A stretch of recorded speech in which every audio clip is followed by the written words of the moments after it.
দর্শক বন্ধুরা, আসসালামু আলাইকুম। আশা করি সবাই অনেক ভালো আছেন। আমি হুমায়ুন আহমেদ আপনাদের সঙ্গে আছি নরসিংদী জেলার শিবপুর উপজেলা থেকে। আজকের নার্সারি রিভিউ নিয়ে দর্শক, আপনারা আমার অসংখ্য প্রতিবেদন দেখেছেন।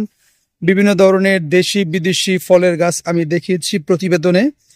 আজকে আমি আপনাদেরকে মালয়েশিয়ার একটি ব্যতিক্রমী ফল দেখাবো। মালয়েশিয়া, সিঙ্গাপুরে যারা বাংলাদেশি ভাইরা প্রবাস জীবনে আছেন, আপনারা অবশ্যই এই ফল সম্পর্কে জানেন। অনেকে আছেন এই ফল খেয়েছেন, কিন্তু আমাদের দেশের মানুষ এই ফলটা সম্পর্কে অনেকেই জানেন না।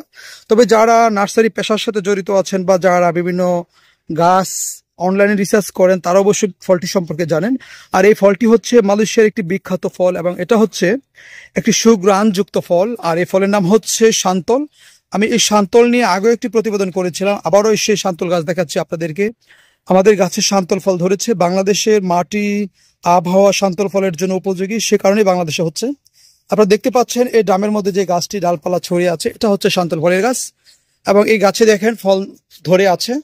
এই ফলগুলো সাইজে আরো বড় হবে এবং এটা বর্তমানে সবুজ আছে, পাকলে এটা একদম হলুদ হয় এবং এটার ভিতরে লটকনের মতো 5-6টি কোয়া হয়। আর এই কোয়াগুলো খুবই সফট এবং রসালো থাকে। খুব সুঘ্রাণযুক্ত এবং অতি মিষ্টি একটি ফল হচ্ছে এই সান্তল। আর প্রতিটা ফলেই কম বেশি পুষ্টি গুণাগুণ রয়েছে।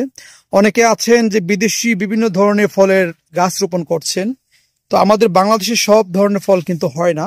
যেগুলো হয় আপনারা সেগুলো রোপণ করতে পারেন। যেমন তার মধ্যে একটি হচ্ছে এই সান্তল। আপনারা দেখতে পাচ্ছেন যে সান্তল ফল আমাদের গাছে ধরেছে। এখানে আরো কতগুলো গাছ আছে ড্রামের মধ্যে, আপনারা দেখতে পাচ্ছেন বড় বড় পাতা বিশিষ্ট একটি গাছ, সান্তল গাছ ড্রামের মধ্যে দেখতে পাচ্ছেন। এই গাছটিতে ফল আছে বেশি, আপনারা দেখতে পাচ্ছেন প্রতিটি ডালেই ফল আছে।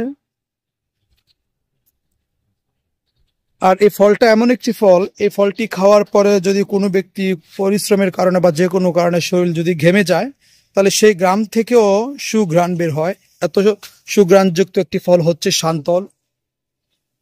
আপনারা দেখতে পাচ্ছেন যে এই গাছে অনেকগুলো ফল আছে, সান্তল ফল। আমাদের সংগ্রহে এই গাছের ছোট চারাও আছে এবং চাইলে আপনারা এই সান্তল ফল যদি রোপণ করতে চান, তাহলে আপনারা এই ফল সহ গাছগুলো নিতে পারবেন। এটা কিন্তু ড্রামেও হচ্ছে, যদিও ড্রামে ফলের পরিমাণ কম। যদি এটা মাটিতে রোপণ করা হয় তাহলে গাছ হবে আরো বড় এবং ফল থাকবে বেশি। তো দর্শক, যারা এমন বিদেশি আনকমন ফলের চারাগুলো পেতে চান, তারা আমাদেরকে ফোন দিবেন। আমরা আপনাদেরকে এই চারাগুলো পৌঁছে দিতে পারবো আপনাদের ঠিকানা কুরিয়ার সার্ভিসের মাধ্যমে, বা যারা এসে নিতে চান তারা এসেও নিতে পারবেন। আর একটি বিষয় হচ্ছে, আমি নতুন নতুন প্রতিবেদন দিলে যেন আপনারা সেগুলো পান, সেজন্য আমার চ্যানেলটিকে সাবস্ক্রাইব করার জন্য আপনাদেরকে বিশেষভাবে অনুরোধ জানাচ্ছি। দর্শক, আপনারা ভালো থাকবেন। আল্লাহ হাফেজ।